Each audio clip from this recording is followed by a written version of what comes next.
Hey everyone, welcome to another episode of Minor Details as we really dive into the offseason. Certainly have some things to talk about with the Cubs postseason run, winning a series.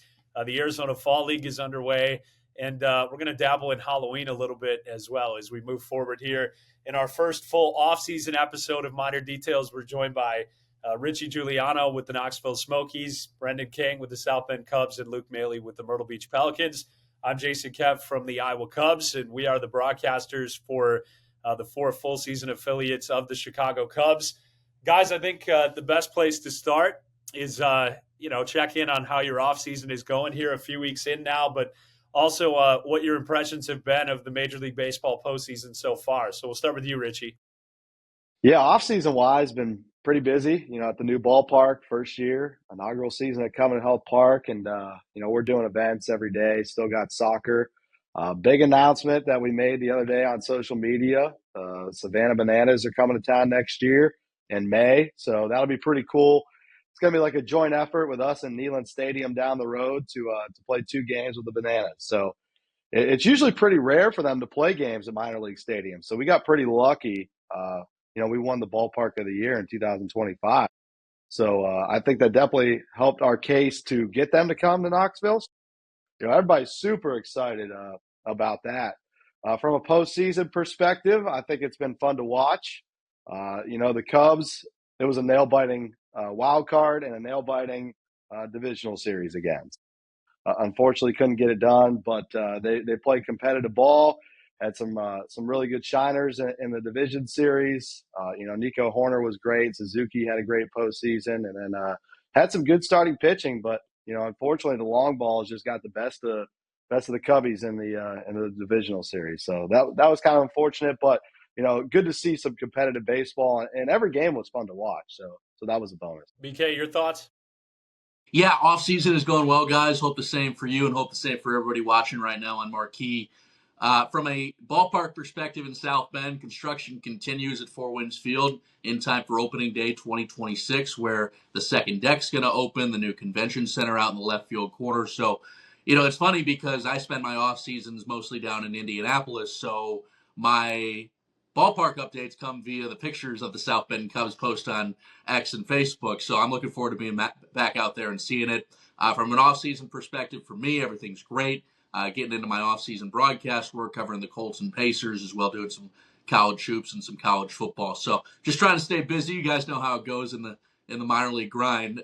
When it comes to the Cubs, had a pretty cool night last week, a couple weeks ago, when I got to attend Game 3 of the NLDS Cubs and the Brewers. Of course, at that point, the Cubs were down 2-0, so was just trying to bring some good vibes to the bleachers. I was out in right center.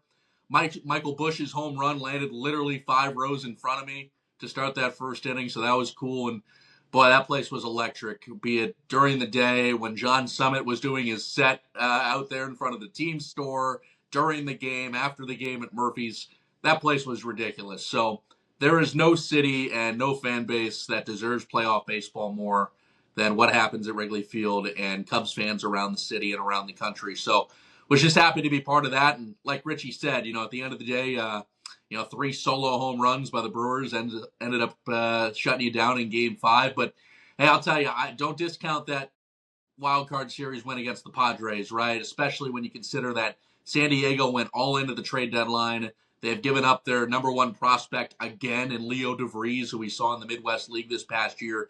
He's going to be a stud shortstop with the A's. And I think there's just something poetic about the fact that what Jed Hoyer went out to do at the trade deadline, picking up all the pieces like Rogers and Kittredge and Castro and Soroka and, being able to find some depth in the minor leagues, it outdid what the Padres did in quote unquote the best deadline in big league ball, where you acquire Mason Miller, he's thrown 104, but that can't get you past the Cubs in the wild card round. So I think there's something a little poetic about that. It was cool to beat the Padres in the wild card round, and hey, we'll see what happens in 26. Luke, what has your view been? Man, I don't know that I can follow either of those, but off season wise, going really well. Just enjoying the beach life at this point in time. I know in previous episodes we've talked about some substitute teaching. That's still to come. So updates to follow. We're still onboarding and doing all that. So just kind of enjoying the off season. It's been fun to go up to Pelicans Ballpark.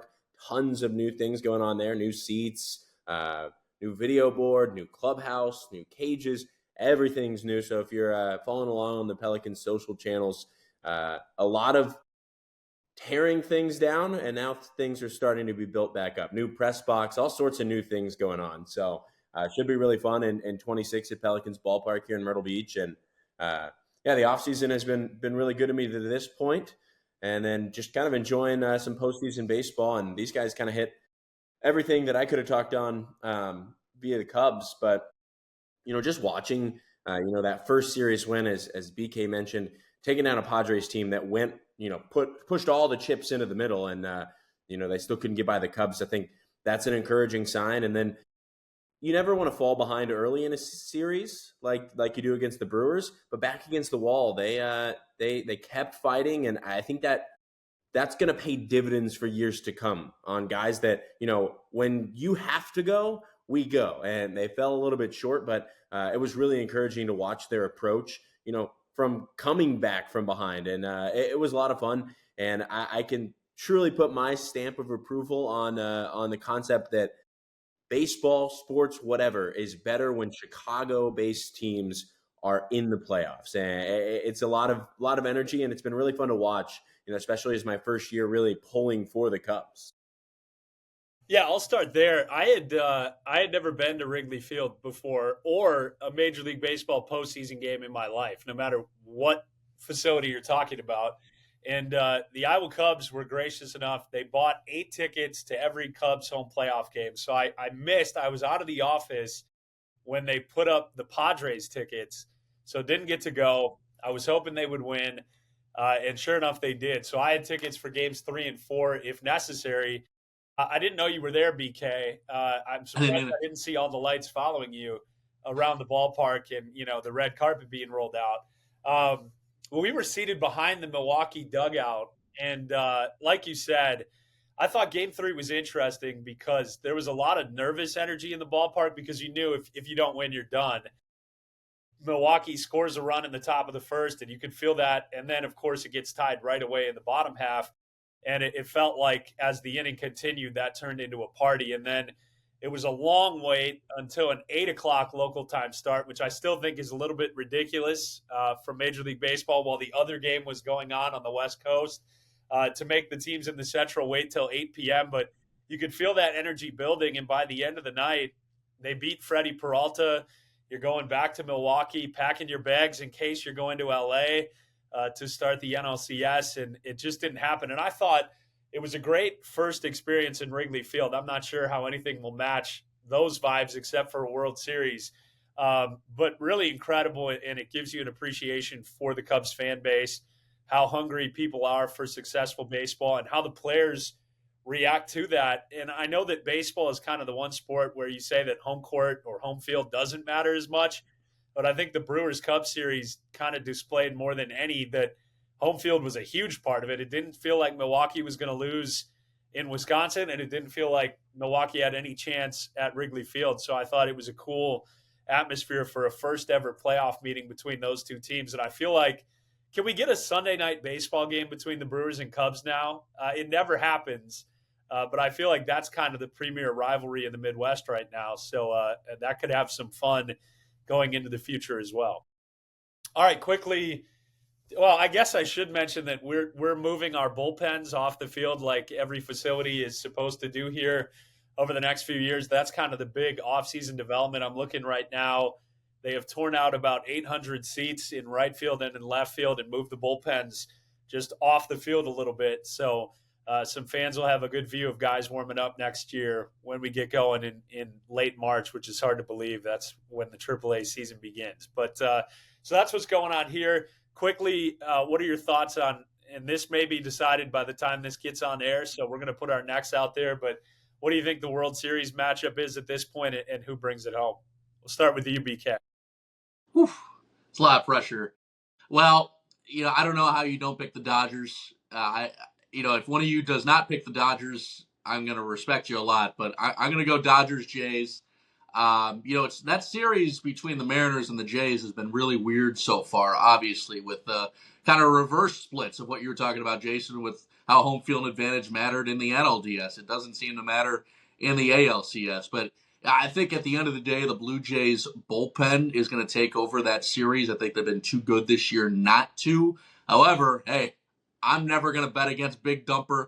However, in the playoffs, it takes more than one guy. I think it's going to be Toronto and LA, which I think the vibes for that absolutely immaculate. I mean, flying between Toronto and LA, I mean, that's got to be incredible. I mean, just the topic of that, those long flights in baseball, I mean, that's going to be something in the World Series. Luke, what do you think?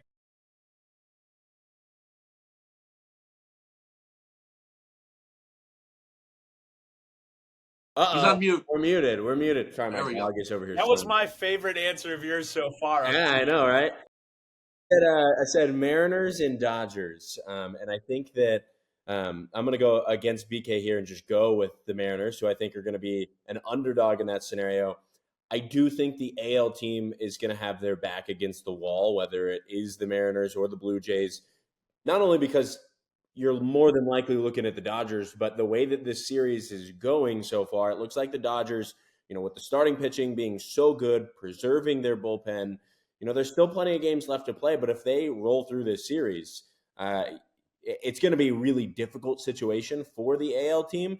I really like what the Mariners are doing, barring, last night's showing that was 12-4 with 8 or 9 home runs in totality, which was a lot of fun.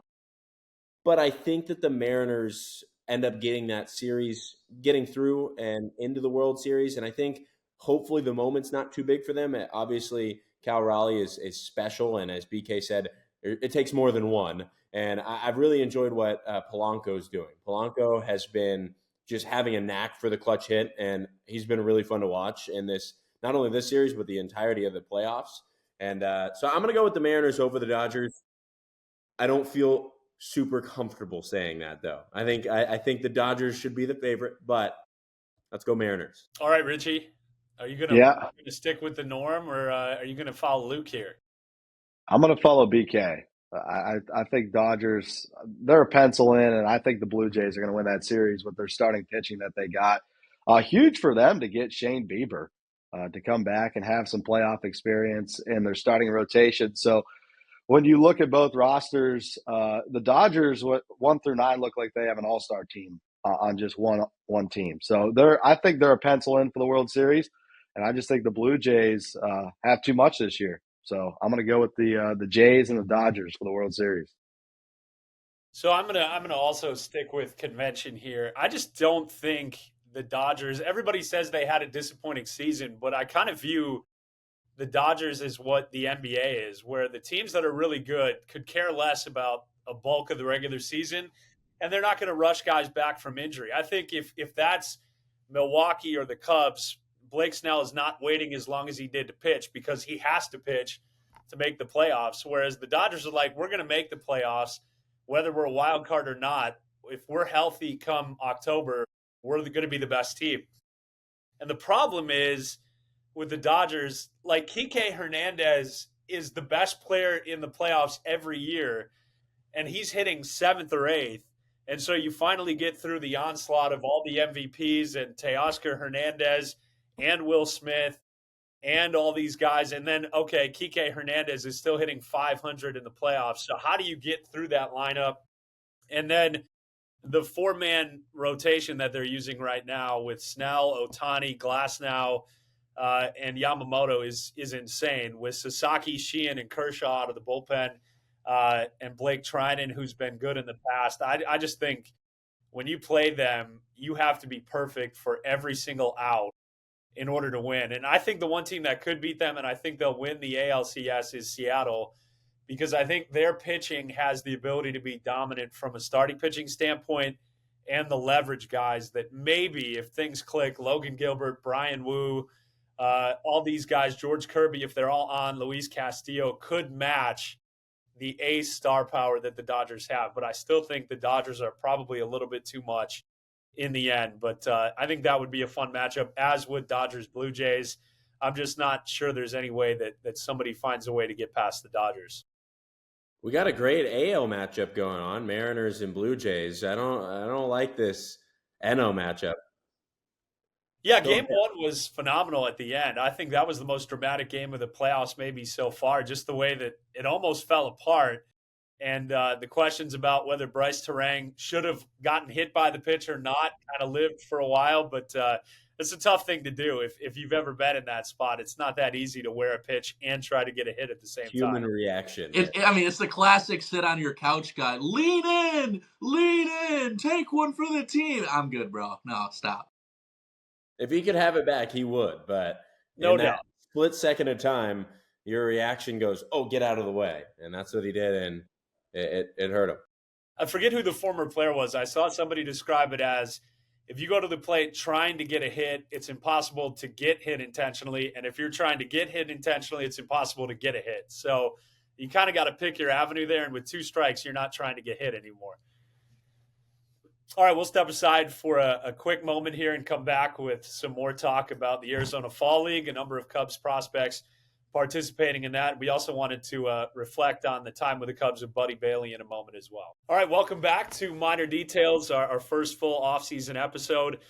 This is probably more for Luke and BK. These guys played for you this year, but Richie, some guys that could be with you in Knoxville next year.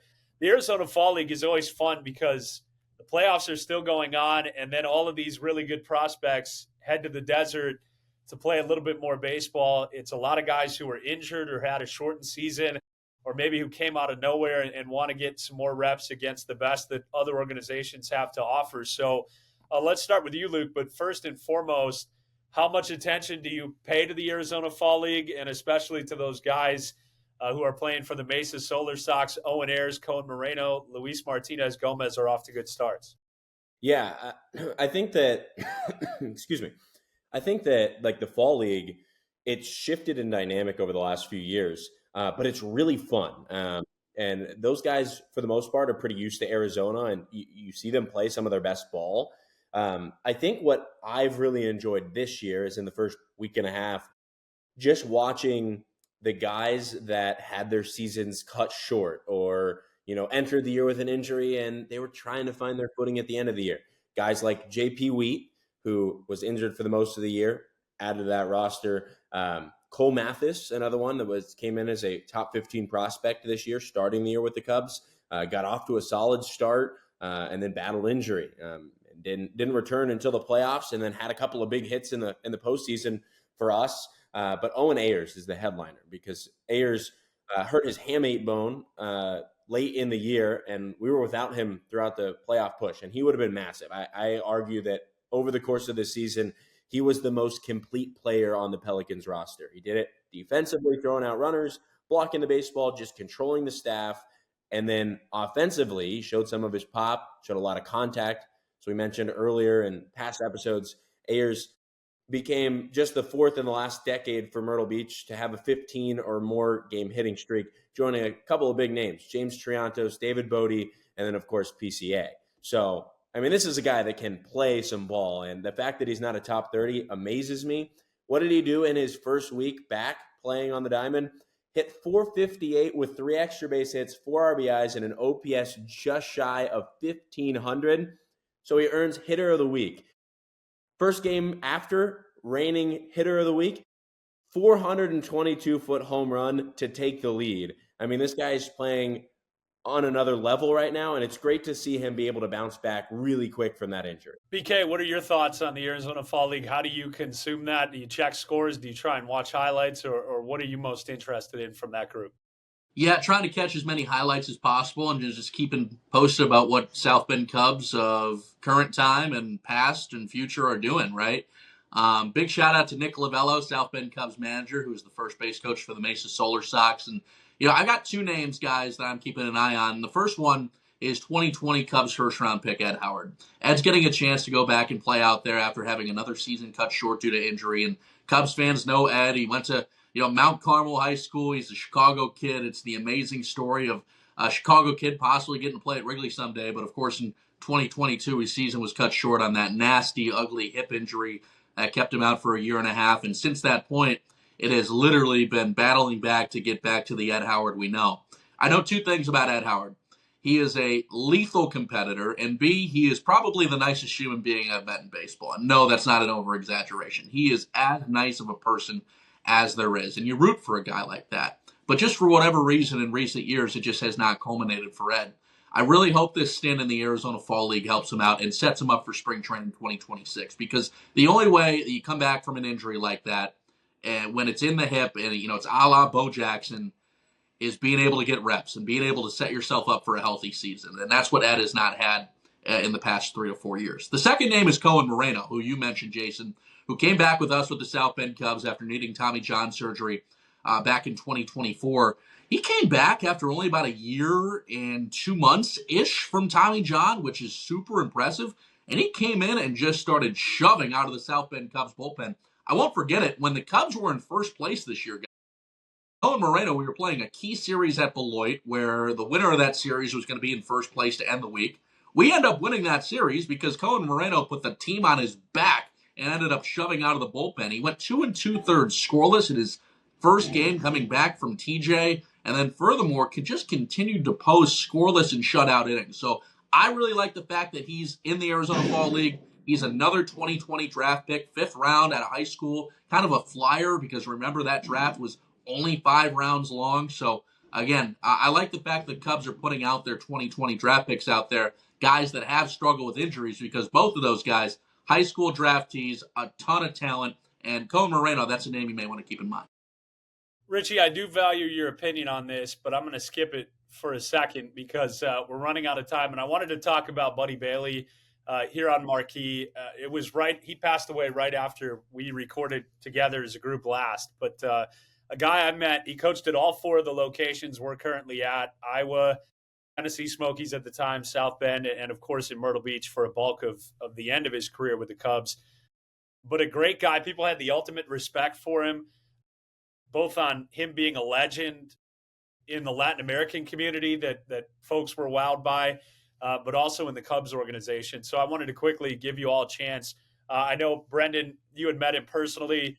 Richie and Luke, probably not, but he certainly made an impact in some of his longer stints at the organizations you're a part of. So, Richie, what did you hear about Buddy and his time in Tennessee? Yeah, our number one broadcaster, Mick Gillespie, spent a lot of time with Buddy Bailey on the road with his 2 stints here in Tennessee, one in 2008 and then from 2012 to 2015. Mick said nothing but great things about Buddy, but kind of a coaching mentality that no longer stands in the minor leagues. A very strict coaching personality, but at the same time, love to have fun. He told me a story about Buddy the one time when they didn't want to run out infield ground balls for a game. So the next day, he made all of them line up and run at 9 in the morning until they got the point across. So you don't see that very often in minor league baseball anymore, but I love that. A guy that takes his job very seriously and wants to see his guys win, and he wants the most out of his players. So that's what I've heard from Buddy, and tough to see one of the legends of this organization pass. BK, quickly, what were your thoughts? I know he managed there in South Bend in 2019. Yeah, and I'll keep it short. I've never learned anything more in a single season from one human than Buddy Bailey, culminating that year with a championship. RIP, he's the GOAT. And then Luke, he wrapped up his time in Myrtle Beach, and I'm sure many people had strong feelings there. Yeah, never got the chance to meet him, but just heard fantastic things. I mean, anybody that amasses over 2,400 wins as a minor league manager, you're doing something right. When you have quotes coming out from guys like Pete Crow Armstrong saying, I think people were intimidated by him at first and then quickly realized, that old school style of coaching was what we needed. And I think, God rest his soul, he committed his entire life to the game of baseball. And I mean, you got to tip the cap to a guy that did everything the right way. Players loved him, and he was hard on them. That's tough to do.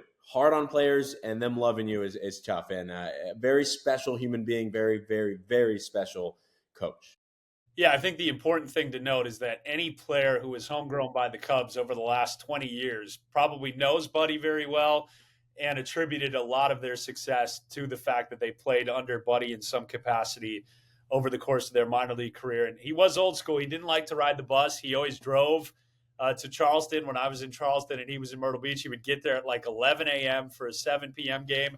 He would talk to me for an hour before the game, cuss me out after the game for something that happened that was not in my control, and then talk to me an hour before the game the next day. So I'll certainly miss hearing those stories and watching teams that he was managing. And we certainly wish the best to his family and everybody who knew Buddy in the Cubs organization. That'll close our time on Marquee for this episode. Thanks, guys. Again, we'll continue here on the YouTube side, on the Iowa Cubs YouTube channel, with a couple of more fun thoughts. Maybe entertaining. We can't promise that. Maybe intelligent even. That's probably the least likely. But thanks again, guys. Good to see you guys. You too, Jason. Thanks, Jason. All right.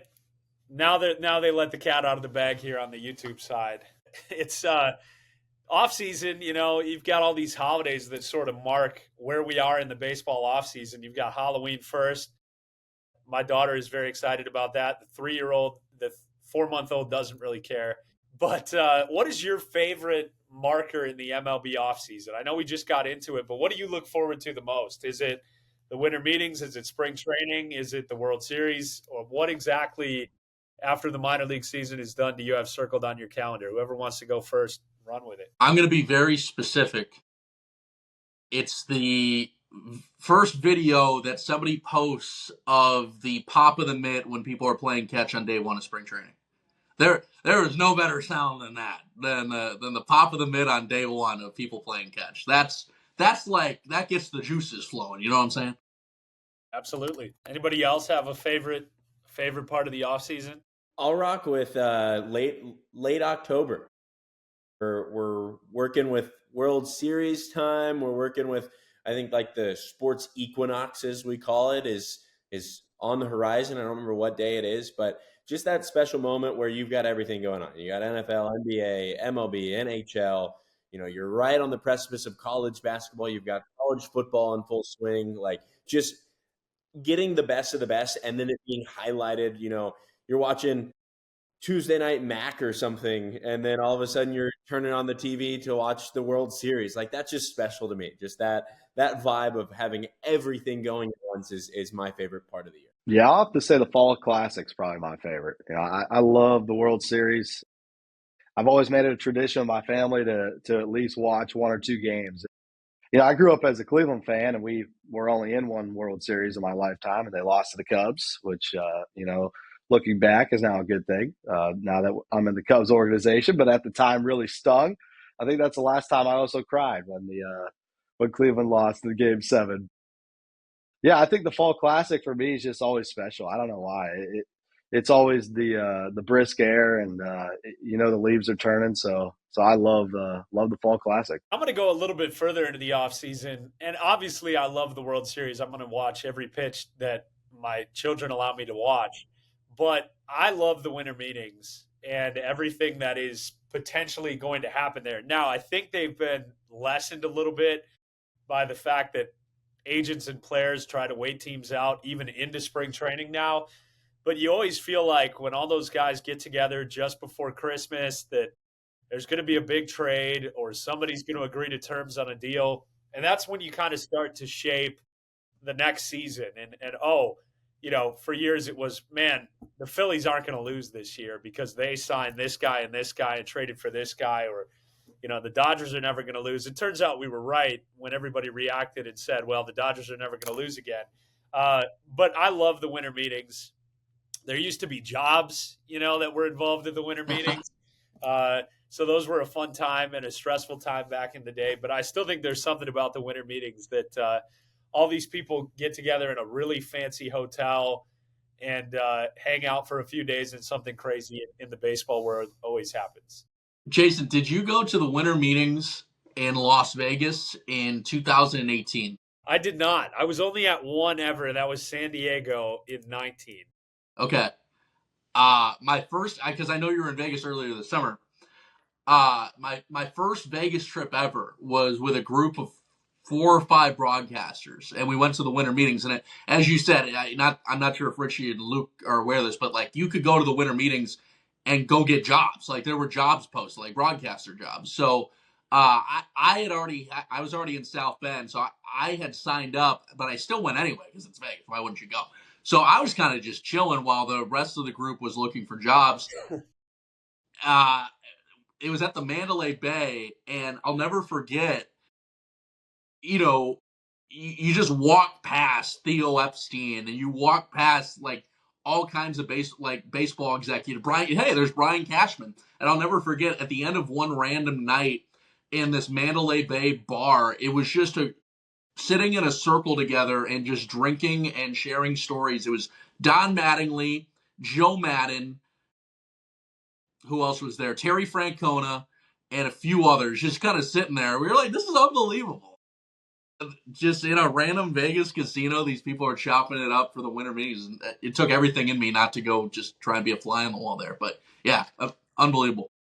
Yeah, it's the oddest collection of people because it used to be when they had the job fair, the PBEO job fair, Yeah. which was so big for those of us trying to get jobs. You could be a mascot if you want. What's that? Yeah, they had mascots. That's right. Job posted if you wanted That's it. right. But there were so many broadcasters there for so few broadcast jobs. Like if you went to the winter meetings looking for a job in ticket sales, you were going to get one. But it was like all these famous baseball people and then a bunch of people in bad suits that they just got out of college. You had one suit, maybe changed the tie or the shirt, and it didn't fit all that well. And like you're just scrambling around trying to talk to anybody that you could. So yeah, I love the winter meetings. But now that we talk about it, they weren't that fun when you were actually there with all the stress of trying to find a job. What are your thoughts on, and this is super early, but what would be your guess about, and you don't have to be specific on a player if you want to be, go ahead, but on a big move or a change for the Cubs next year? Like, hey, you think they're going to add to the rotation? You think they're going to trade for this? What would be your guess? And I would start, I think they're going to add a right-handed pitcher, sort of. Maybe not, and you look at the upcoming free agents, and there's not somebody of a right-handed nature that you're like, that's a definite ace. I think Dylan Cease would be probably the closest to that. But there are guys who aren't necessarily available that can become available depending on what you do with Owen Casey and Moises Ballesteros and so on. But I think they're going to add a top 3 type of right-handed pitcher because Cade Horton should be that guy in your mind, but it's going to be his first full season in the big leagues. So, and you have the left-handed side covered with Boyd and a little bit with Shota Imanaga as well. But what are your thoughts? I think starting pitching is probably the biggest difference or the impact add that the Cubs will do. That's my thought, and it is that it'll be a big starting pitcher move. And I kind of feel like we're going to end up seeing something on a long-term basis, signing a guy to a longer contract, because I think it's Tyone and Boyd that are both free agents after 2026. So I think they're both on their final year going into this next season. And so I think that gives them some freedom, whether they want to extend some of those guys. But I think they do introduce a new name into that arsenal in terms of starting pitching. And I'd expect it to be kind of a big one. One of the names that you mentioned, Cease, like a Michael King type of thing. It's a pretty decent market for some starting pitching. So I think Ranger Suarez is also on that list. So there's some really good options, and I expect them to kind of dip into the bucket and go after another big time start. Richie or BK? I guess one name I'd like to see, the Cubs kind of go after for a designated hitter role would be Josh Naylor with Seattle. I think that he's got good playoff experience, still under the age of 30. I think that they could get him for probably $8 to $10 million next year. But a guy that you could throw in a DH spot.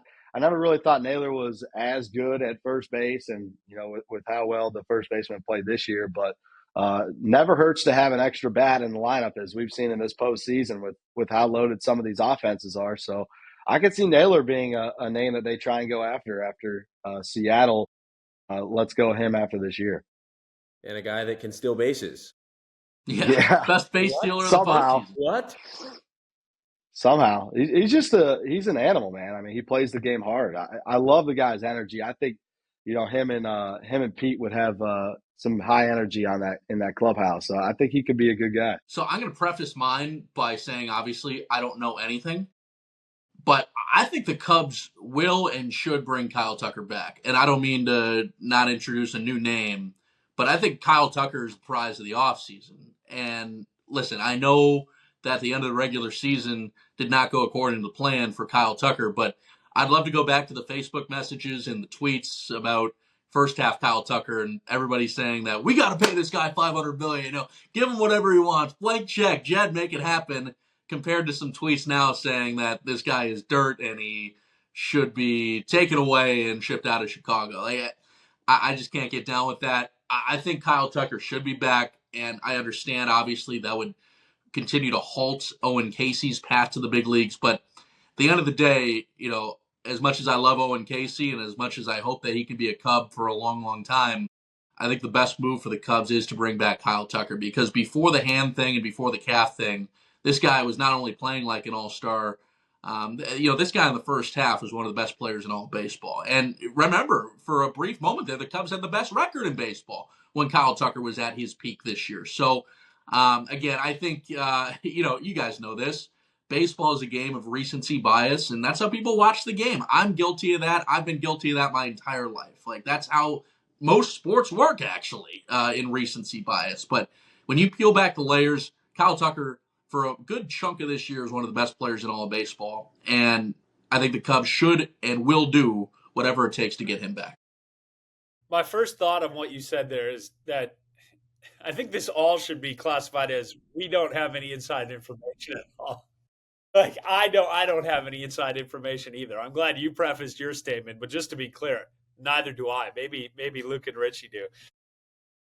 None. I would be shocked if Moises Ballesteros doesn't have a larger role as a DH next year. So I think Josh Naylor could be redundant to Moises, but we'll see what the Cubs feel like. I understand what you're saying, but I think Bally, they're really excited about him as a hitter. And then you've got to try to piece the puzzle together around that. And is Seiya going to play the outfield more, or are they going to platoon that DH role, or how exactly do you go about that? But it'll be a lot of fun. And I just think the Cubs should be one of those teams regularly mentioned with, the Mets, the Yankees, not the Dodgers, obviously, but that are going to be one of the big spenders, because you paid all that for a manager.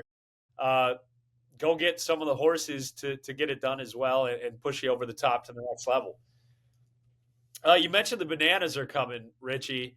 If you were a player for one of their teams, what would your act be? What would be your calling card?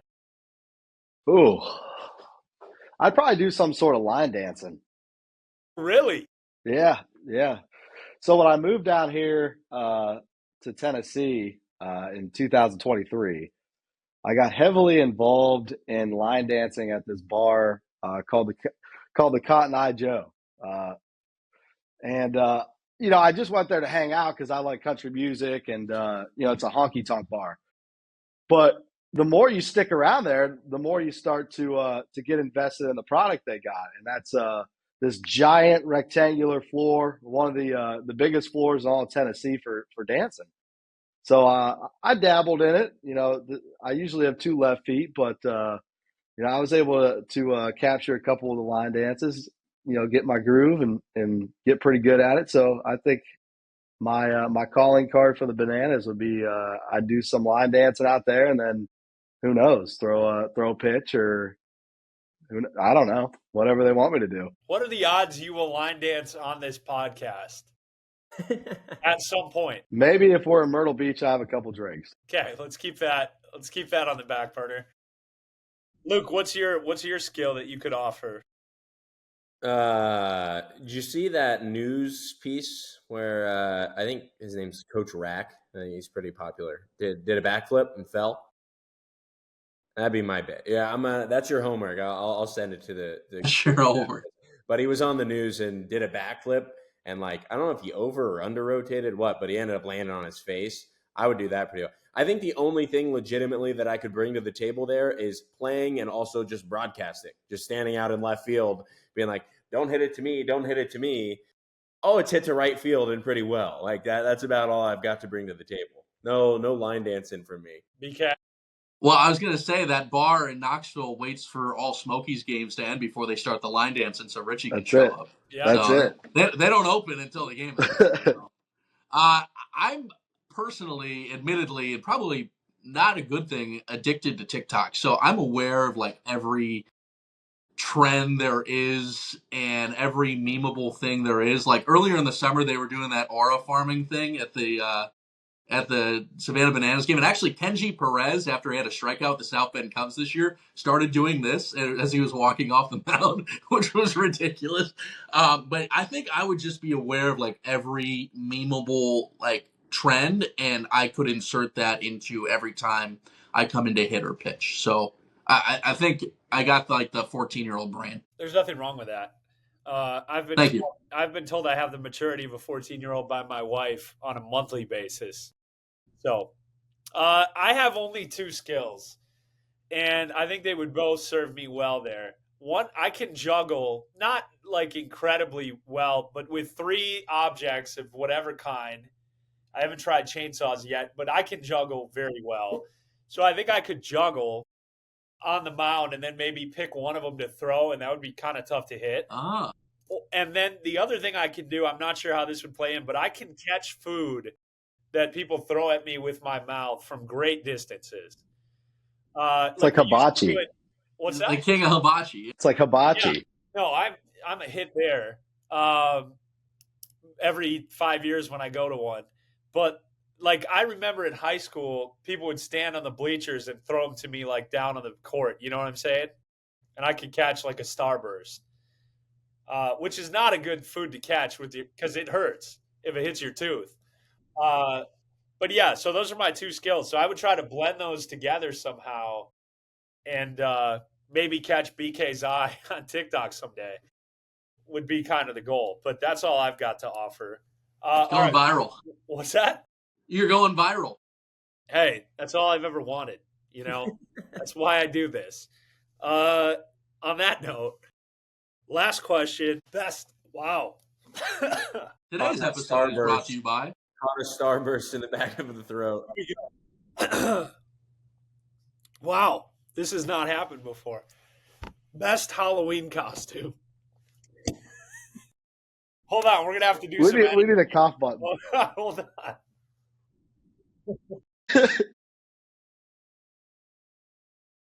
Whatever I brought back from Chicago was not great, and my kids are sick with it. All right. I'm not crying because I'm sad this episode is coming in. Oh, geez. All right. He's just showing us the reaction after catching the starburst from the Yeah. Hey, I'm so glad Hannah's not here. Hannah's got some work to do now. She's got a lot of fun rewatching this. All right. Last question. Your best Halloween costume of all time. Okay, so I got one from when I was a kid, and I got one from college. So when I was a kid, Mom, I might have been in like third grade. My mom dressed me in a full Bugs Bunny suit. It had like the ears and everything, and I brought real carrots to school. Like literally, where she went to the store, bought the 3 thickest carrots she could find, and said, "Here, yeah, take these with you." I said, "Well, what do I do with them?" I brought them to school. And then in college, this is pretty random. Do you guys remember in the 2016 Olympics? Ryan Lochte, the swimmer, dyed his hair silver.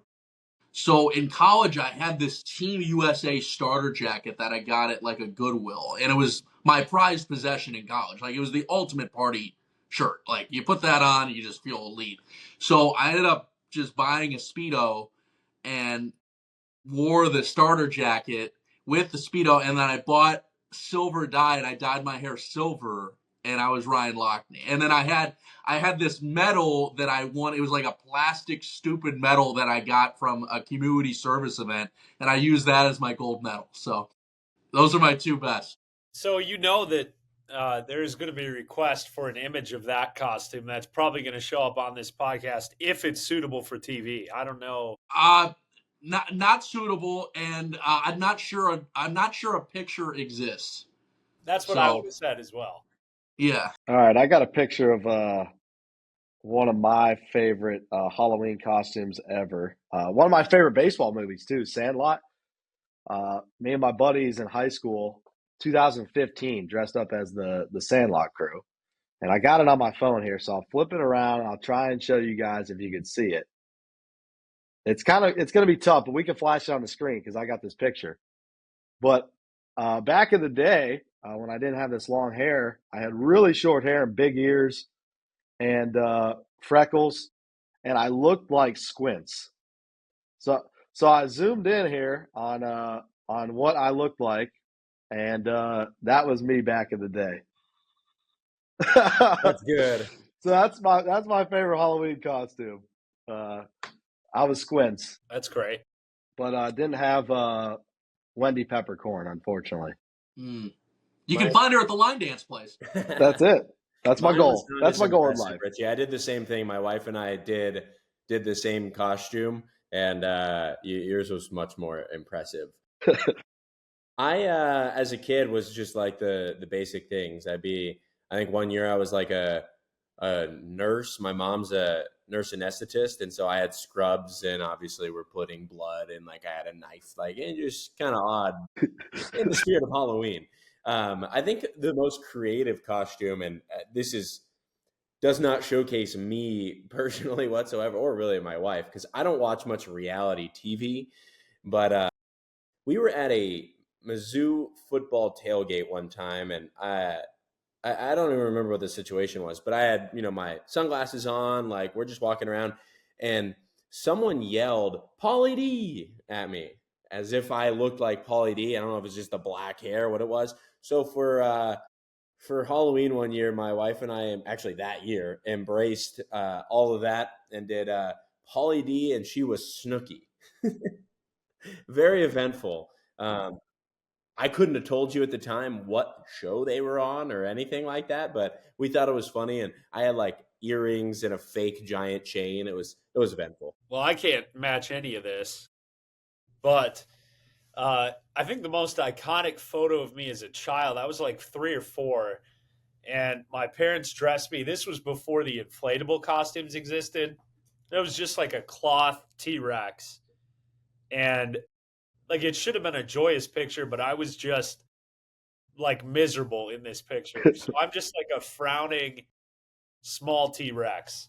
And then when I worked at a grocery store early on in college, and they would make you dress up around Halloween. And I so didn't want to do this. So I tried to do something with minimal effort. So I just bought like a giant magnet with baby chickens on it and was a chick magnet, Essentially, I dressed as Luke for Halloween. Yeah. And well, I guess all of you in some of these stories have showcased, how much of a chick magnet you are. Sure. Maybe nobody like Richie now at the bar. Oh, geez. Line dancing. But I can't wait to see that in person. I hope we can get together in person. Maybe at CubsCon. Yes, CubsCon would also be an opportunity for you to showcase this. That'd be great. Like Chicago needs more of that. They do. I know the rookie one, so that's great for everybody because then you guys could do it too. No, I didn't hear any signs of that. Well, then that's where Hannah comes out and films it, and then that's made for Marquee. Yes. My knees hurt very bad. So I don't want to slow you guys down, but feel free. All right. I guess we should wrap things up. This has gone swimmingly for our first full off-season podcast. You know how I want to end this, though? I just kind of vision this. First of all, I hope you guys have a wonderful Halloween and next month or so, and we'll chat again probably around Thanksgiving time. But I just want this to end with Luke, as you prepare to enter the world of substitute teaching. Could you just give us your disapproving look at a child who is not following your directions? Ooh, disapproving. I'm a finger pointer. We're an umpire here. We're gonna point it out. Throw them out. All right, so just give us that look and just say, we'll talk to you next time on Minor Details. And then we're out. Jason, BK, Richie, we'll talk to you next time. Get out of here.